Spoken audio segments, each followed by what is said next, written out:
and do like a not a food group processing necessarily thing, but at least an organizational approach and look to it to give yourself a better starting point, right? So I definitely have those things in frame, and if I don't, that'll be the first thing that I'll make sure it's set up so it's a much more intuitive, like quick static mix situation for sure. And I think that's pretty common in the world of mixing. I know most people are you're trying to get a real solid, like kind of first opinion as you can with like putting together a drum balance, putting together, whatever. And again, like, hearkening back to what we already kind of mentioned earlier when we were talking about Vance and Joe and the raw tracks, it's like, you got to look at the source material too, because tracks from this one person at this like wild high budget commercial studio and tracks from this other person that are done in a bedroom with a mattress against the wall, they're going to require different things, and they're also going to that's when like references will really be necessary, from a client to be like, hey, if you're giving me this that was cut in like a 10 by 10 drum room that's super dead, is that what you're going for? Or are you expecting to hear something like this that was recorded in air with like huge boomy cathedral ceilings? Because if so, we're going to have to put on our imagination cap and build that out, right? So I think it's knowing that, and that also informs, where I start to go initially by trying to define a space, as I would say. And that's usually, that's usually kind of the first thing of like, hopefully the tracks when they come to you are doing a little bit of that, right? So if there's lush reverb on the guitars and baked in, you'll probably be like, okay, they're not going for a super lo-fi, dry, like Beatles sound here, right? But maybe they are, and they're just, nowadays some bands will just send you, hey, here are the drums, here are the vocals, and then it's all DIs. Do whatever. And you're like, all right, well, I'm going to need you to do some whatever and give me like 2 or 3 songs where your head is at from like all of that mid-range, white noise guitar content that you've just left. Sending wide a DI open. is not that, receiving a DI is not a mixing job. That's a production job, Well, and also I like that I would because, say, if they, obviously it's fun, it's creative, but it's not like, when you're supposed to doing a mix, you know what I mean? The guitar should be, you should know what the guitar sound is. You know what I mean? I would say at the very the personality of the record. You know what I mean? Totally. And I would say at the very least, if you're going to send all DIs with the intent that you want someone to deliver their better take on a sound, at least give them a reference print down of whatever like pod farm amp sim you were using to track. Even if you think it's bad, you picked something and stopped on something to record it, right? You didn't probably record just hearing the DI. If you did, we've got some other things we need to talk about. Because I want to see inside your brain and how twisted it is if you're just recording the sound of a DI. Just doing bebop, like hollow body guitar plugged in. Hey, honestly, if you're Prince and you pick it up, it's like then that DI sound is just what ends up on the record because it was going through a console and some vintage gear. Sure, there's a lane for it, but generally speaking, that's how I look at mixing from like a bottom up thing, defining the space, how big, how deep, and what things I can play with to keep a song for a minute, 2 minutes, 3 minutes interesting. You know what I mean? That's also, I think the goal is not just making sure that the songs and the arrangement, hopefully if they're done right, they kind of hit and jump and punch and kick and twirl anyway, and you're just embellishing that, but also then you got to make sure that it's kept interesting sonically throughout as well. And sometimes your job is really easy. If you get a static mix, you're like, damn, I'm like 90% of the way there. I just get to like, jump off and piggyback off of all these moves that already kind of gave me the ideas. And sometimes there's more to be desired. But that's also, I think, an intuitive decision as a mixer when you sit back and you're like, I don't know. If I was a fan, I wouldn't buy it. If I was a fan right now, I'd feel like, the song's good, but why I'm not like in it. The second you stop thinking about the song and stop thinking about the technical end of things, this is why I do a lot of things from a standing desk now, because I'm ready and primed that if I hit a flow and hit a section of music in a song that I'm mixing, I know the second I start just sitting there and kind of like bobbing and weaving after I make all my moves and, okay, all right, let me listen down. That's when I know it's a mix. That's when I know it's no longer like a work in progress and we're starting to move from like now it's a song all of its own because I'm responding to it as a fan, even though I've been working on it for an hour, Yeah, of course.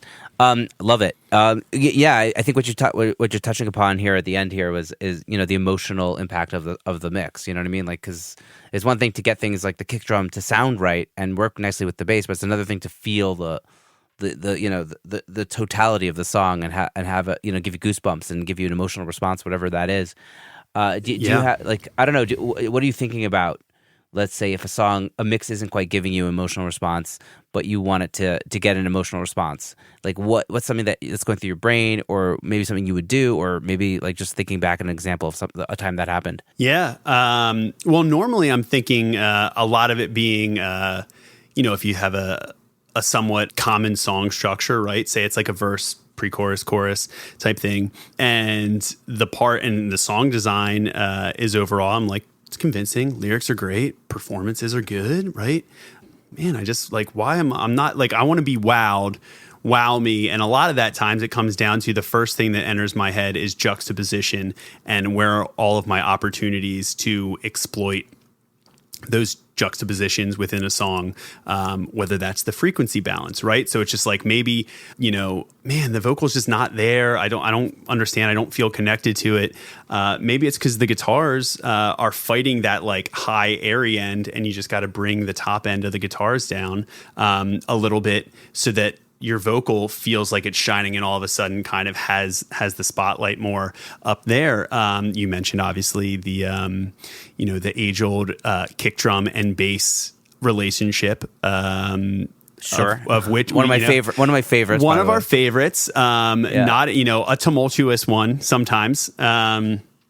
Not one that everybody from the outside understands as far as relationships, but when it works, it really works, right? I'm looking at stuff like that too. Sure, it's just like, is it balanced, or is it what's exciting, and or how can I use the tools being all of the from a sonic standpoint being EQ moves, being automation. How can I automate and do some extra like fun, what myself and my studio partners call kick flips, that are not so much for me to be like, ooh, look what I can do as a mix engineer. Because I also don't think that should totally be what your goal is. Your goal should be setting up the band and the artist and the song for a home run. And people should be just thinking, man, this song is incredible. I love it. Not, wow, this mix is crazy. They should just be fully in the song. I think totally. And so in that regard, though, sometimes there are certain things where you can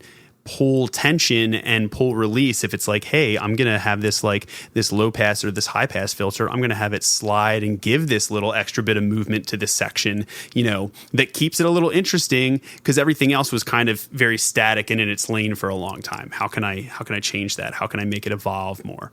Those are kind of the questions. So that's why I say like juxtaposition is the one thing, tension and release for me is a big one too. A lot of that should be baked into the songwriting, but then how can you do that with the effects that you're using as a mix engineer, and also how can you do that with a lot of the volume?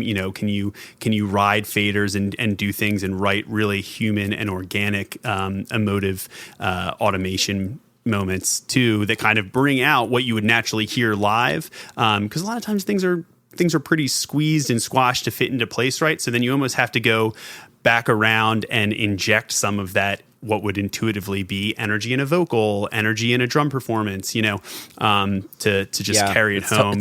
It's so true. Yeah. Just the compression and the limited space that we work within. Yeah. We have to over exaggerate some of those things in the mix come mixing time, when in a concert it would just happen naturally. Right. Just like the drummer would just hit that kick really hard with the crash while the bass is hitting it, and like that transition is formed. Right. But in the mix, sometimes you have to exaggerate those elements to make it.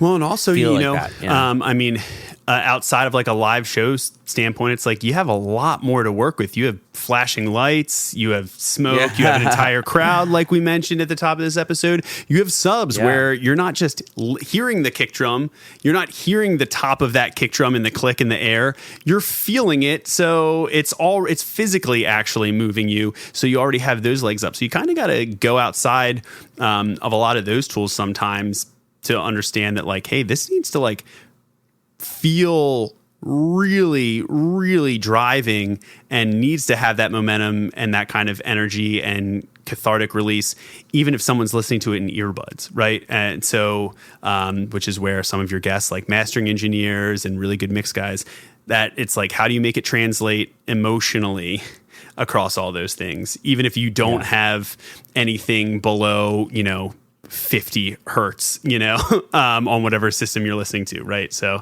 or maybe even worse. Totally. Right. So, yeah. Well, AirPods, man, those are my reference monitors right now.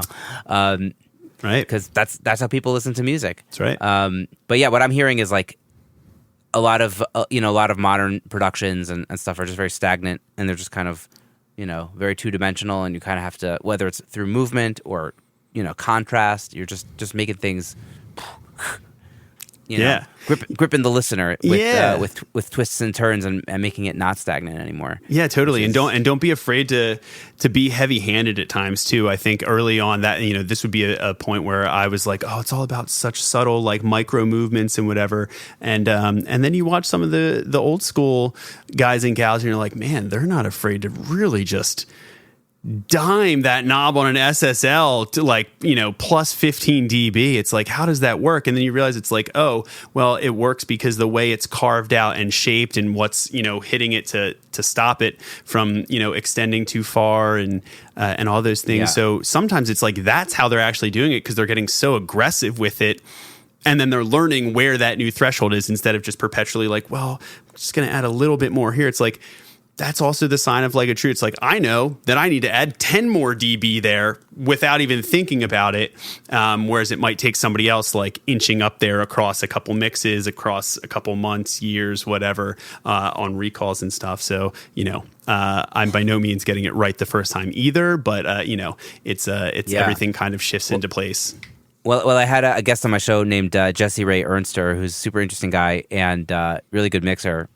He mixed a couple tracks on the new Doja Cat record, and nice. He mixed a Burna Boy record, which won him a Grammy. And he was telling me that when they I think it was Puff Daddy, or Diddy, I think he's now known as, was involved in that record, and his mix notes were always like, yeah, just pump up this thing, like pump up the snare like 7 dB. It was like, just like pump it up. It was like, if I'm asking you to do a mix change, it's just like go all out on it, dude. And it leads to interesting and maybe weird, but definitely interesting and engaging results. Well, and you know what I love about that too, and I've heard some friends of mine and other people whose work I really respect and love say that some of their best critiques and some of their the best feedback they get are from either like significant others, whether it be like wives, husbands, girlfriends, partners, like, or friends, people that are in no way involved in music production or have a working knowledge of how any of it works, right? They're the ones who are just like, the vocal sounds weird. And you're just like, what do you mean the vocal sounds weird? Of course it sounds weird because I did this and I did this. It's like, they don't care. It's just, it's not working for them. And in the same way, it's like, that's kind of what I love is, and why guys like, yeah, sure, Puff Daddy, and in that whole world of like, that like 90s hip hop where it was just like a few guys were just making track after track, like, some of them knew what they were doing from an engineering standpoint, but some of them were what we were saying, kind of like armchair producing and white gloving, and be like, I'm not bobbing my head. Get me to bob my head. And so for him, that's like I don't know, just crank the snare. Like, that's not an articulated like, hey, I'm going to need more air on that snare. Maybe if you could boost the pull tech, by like 6 dB on the top end and then attenuate it to the, this. And then like, they're not giving you a note like that. They're just like, I don't know, make me feel it. Do something extreme, do something wild, and maybe that'll work. And I think that's also an important thing where it's just like listeners are not listening for the technical things. They don't care what you had to do to make it sound that way. And I think a true testament, you brought up Billy and Phineas, right? A true testament is just like, dude, they're just trying things and they work because it's so intimate, because she's in your brain with some of those. And that's why, and that was the creative idea. And nobody was really doing things